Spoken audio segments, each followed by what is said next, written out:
ભારતીય જનતા પાર્ટીના નેતા રાજુ કરપડાના ગઢમાં આજે કોંગ્રેસે હલ્લાબોલ કર્યો છે અને મામલો છે આ ખેડૂતોના ખેતરમાં વીજ પોલનો અને આ મામલે સાંસદ શક્તિસિંહ ગોહિલે શું કહ્યું છે તેની જ વાત કરવી છે।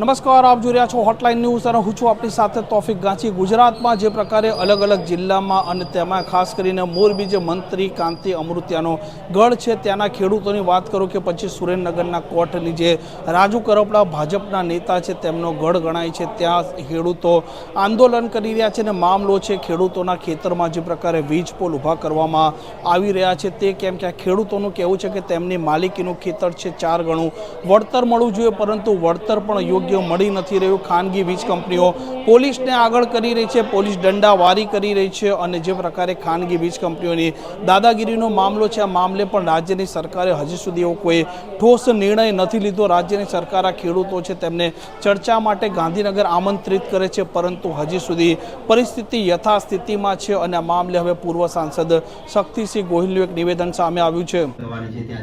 પ્રદેશના બધા જ લોકો જુદી જુદી જગ્યાએ અમારા સૌરાષ્ટ્રના લગભગ તમામ કાર્યકરો આગેવાનો જુદા જુદા વિસ્તારમાં જોડાય છે। કારણ એ છે કે સરકારે ઉદ્યોગપતિઓના લાભાર્થે ખેડૂતોનું ભયંકર નુકસાન કરવાનું કાવતરું કર્યું છે, એવા પરિપત્રો બહાર પાડ્યા। આપણે બધા જાણીએ છીએ, આપણે કોઈ દુકાનમાં જઈએ અને કે મારે મોબાઈલ લેવો છે તો દુકાનનો માલિક નક્કી કરે ભાવ કે લેનારો નક્કી કરે? તો દુકાનનો માલિક જ કહે ને કે આની આ કિંમત થાય છે, તમારે પોસાય તો લ્યો, બાર્ગેનિંગ કરો, 2-5 રૂપિયા આગા પાછા। પણ તમે એમ કહો કે મને 10 રૂપિયામાં આપી દો તો દુકાન માલિક માને નહીં। સરકારે એવા પરિપત્રો કરી દીધા છે કે ખેડૂતની જમીન ઉદ્યોગપતિને લેવાની હોય, સંપાદન થાય તો ખેતીની પોતાના બાપ દાદાની જમીન એનો ભાવ ખેડૂત નક્કી ન કરી શકે। સરકારી અધિકારી કે આટલામાં આપી દે એટલે આપી દેવાય, આ ક્યાંનો ન્યાય છે? ખેતરોમાં પોલ નાખવા માટે સરકારે, આ ભાજપની સરકારે એવા પરિપત્રો કર્યા છે કે ઠીક પડે તેમ ઉદ્યોગપતિઓ પોલ ઉભા કરે।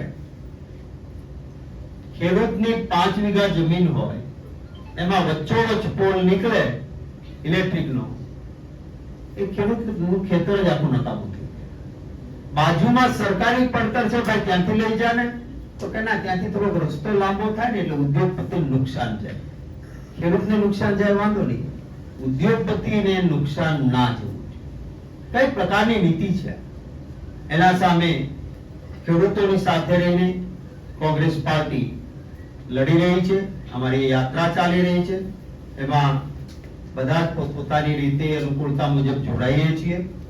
આમ કોંગ્રેસ છે તે આ મામલે અત્યારે લડી લેવાના મૂડમાં છે અને ખેડૂતોનું પણ કહેવું છે કે કોઈ પણ ભોગે આ તેમના ખેતરોમાં વીજ કંપનીઓની દાદાગીરી છે તે સાંખી લેવામાં નહીં આવે અને અલગ અલગ જગ્યાએ ઉપવાસ પણ ચાલી રહ્યા છે, વિરોધ પણ ચાલી રહ્યા છે, આંદોલન પણ ચાલી રહ્યા છે અને જોવાનું તે રહેશે કે આ મામલે હવે રાજ્યની સરકાર કોઈ નિર્ણય લે છે કે નથી લેતો। આ પ્રકારના સમાચાર માટે હોટલાઇન ન્યૂઝની ચેનલને લાઇક, શેર અને સબસ્ક્રાઇબ કરવાનું ભૂલતા નહીં। નમસ્કાર। આવા પ્રકારના વિડીયો તમને જોવા ગમતા હોય તો હોટલાઇન ન્યૂઝ ચેનલને લાઇક, શેર અને સબસ્ક્રાઇબ કરો।